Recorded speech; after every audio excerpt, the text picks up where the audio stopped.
अशोक गहलोत साहब और प्रतिपक्ष के नेता टीकाराम जी जूली, भजनलाल जी की सरकार, पारदर्शी सरकार जो अपने दूसरे वर्ष को पूरा कर रही है, इन 2 वर्षों में कोई भी भ्रष्टाचार का या किसी सरकार की नीतिगत किसी बात का जब विरोध करने की गुंजाइश दोनों नेताओं को नहीं मिली तो रोज कोई न कोई जुमला बोल देते हैं। गहलोत साहब कहते हैं कि सरकार नाम की चीज नहीं, विकास कहीं दिखाई नहीं देता,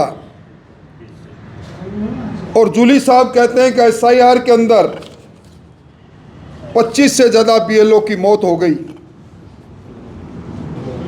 एसआईआर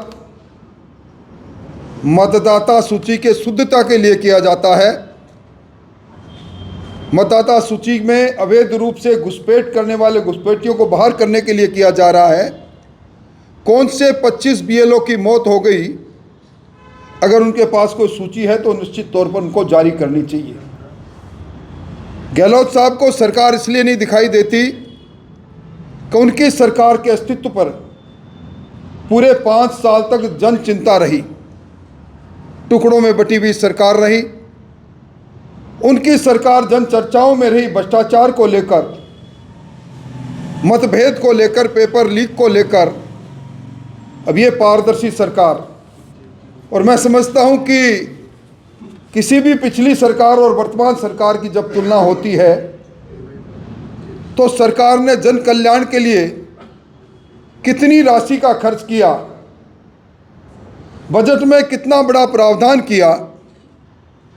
पिछली सरकार का जो अंतिम बजट था उससे 24% ज़्यादा बजटीय प्रावधान करके डबल इंजन की सरकार, भजनलाल जी की सरकार ने विकास के नए मापदंड स्थापित किए हैं। सरकार ने नीतिगत फैसले लेने के लिए 1 दर्जन से ज़्यादा नीतियां बनाई। औद्योगिक नीति से लेकर, एमएसएमई नीति से लेकर, पर्यटन नीति से लेकर, खेल नीति से लेकर, युवा नीति से लेकर, टेक्सटाइल एंड अप्राइजल नीति से लेकर, मैं चर्चा करूं तो समय लगेगा। ये नीतिगत निर्णय लेने के लिए सरकार वो नीतियां बनाती है जहां पारदर्शी रहे, सरकार का डिस्क्रिप्शन कम हो। गहलोत साहब ने नहीं बनाई। और सबसे बड़ी बात कि जो सरकार पैसा खर्च करती है आधारभूत संरचनाओं के लिए, कैपिटल एक्सपेंडिचर के लिए, उस कैपिटल अकाउंट में पिछली सरकार से 27,000 करोड़ रुपये ज़्यादा इस बजट के अंदर सरकार ने खर्चा किया। इसीलिए हर विधानसभा क्षेत्र में 50 से लेकर 100 करोड़ तक के अलग अलग योजनाओं के काम चल रहे हैं। जो हमें हमारी राइजिंग राजस्थान की समिट हुई, राजस्थान के इतिहास में सबसे ज़्यादा 35 लाख करोड़ के एमओयू और 7.5 करोड़ से ज़्यादा एमओयू धरातल पर उतर जाना इस बात को सिद्ध कर रहे हैं कि सरकार में इन्वेस्टमेंट फ्रेंडली माहौल बना हुआ है, ईज ऑफ डूइंग बिजनेस का माहौल बना हुआ है। इसके साथ ही सरकार की जो जीएसडीपी, जो सरकार के विकास का सूचांक है, उसमें प्रतिवर्ष की 19% से ज़्यादा की बढ़ोतरी, प्रति व्यक्ति आय में एक पिछली सरकार के समय में जो 1,66,000 थी वो 2,37,000 हो जाना, ये दिखा रहा है सरकार के समृद्धि और आम आदमी की समृद्धि के लिए। और मैं कह सकता हूँ कि इस सरकार में $350 बिलियन की अर्थव्यवस्था की ओर हम अग्रसर हो रहे हैं। 33,000 किलोमीटर से ज़्यादा सड़कें बनी हैं। पानी के 2 अभूतपूर्व समझौते, यमुना जल का, राम सेतु का समझौता हुआ है। 76 लाख किसानों के खाते में 9,000 रुपये हर साल बिना मांगे जा रहे हैं। गेहूं पर 150 की एमएसपी पर बोनस मिल रहा है।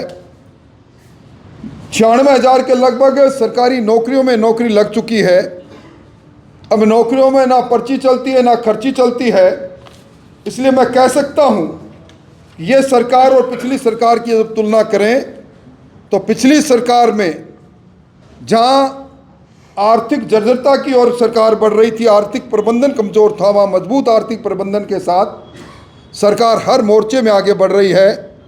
गहलोत साहब को अपने गिरेबान में झांक कर देखना चाहिए कि उसके समय राजस्थान की दुर्दशा कैसी हुई थी, आपाधापी किस प्रकार मची हुई थी। अपराध में राजस्थान महिला अपराध में हमेशा एक नंबर पर रहा। आज वो आरोप लगाने सरकार के पर, अच्छा रहे कि वो सरकार की किसी नीति पर या किसी भ्रष्टाचार पर या जिन बीएलओ की मौतों का जिक्र कर रहे हैं उनके नाम सामने लाकर अगर बात करते तो अच्छा लगता। एक उच्च पदों पर बैठे लोगों को इस प्रकार की लापरवाही के साथ और इस प्रकार बिना तथ्यों के आधार पर बयान देने की मैं निंदा करता हूं।